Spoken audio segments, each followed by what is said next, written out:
एक बार एक जिज्ञासु ज़ेन मास्टर रिंजाई से मिलने गया। उसने देखा कि बगीचे में एक आदमी झाड़ काट रहा है।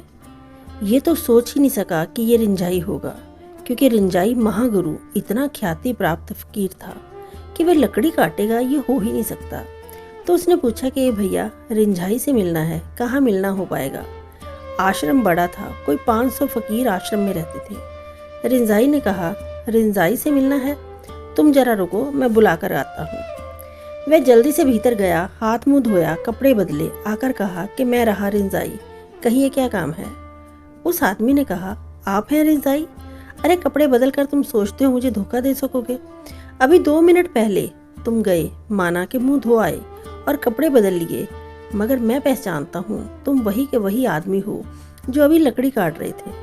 उसने कहा, बिल्कुल ठीक, मैं वही आदमी हूँ, मगर जब तुम नहीं पहचान सके तो मैंने सोचा हाथ मुंह धोकर आता हूँ।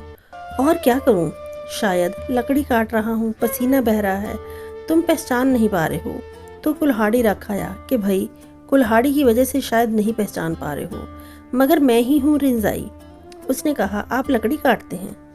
उसने कहा, और क्या करूँ, ईंधन के लिए लकड़ी की ज़रूरत है तो लकड़ी काटता हूँ।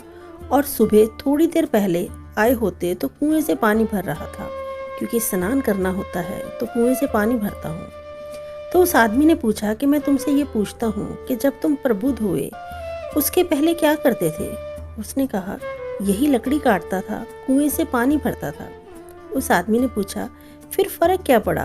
पहले भी लकड़ी काटते थे, कुएं से पानी भरते थे, अब भी लकड़ी काट रहे हो, कुएं से पानी भर रहे हो।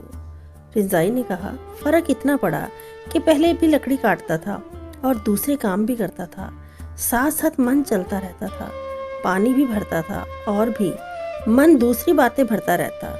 अब सिर्फ पानी भरता हूँ, अब सिर्फ लकड़ी काटता हूँ, जो करता हूँ वही करता हूँ, अब बस वही होता हूँ जहाँ होता हूँ।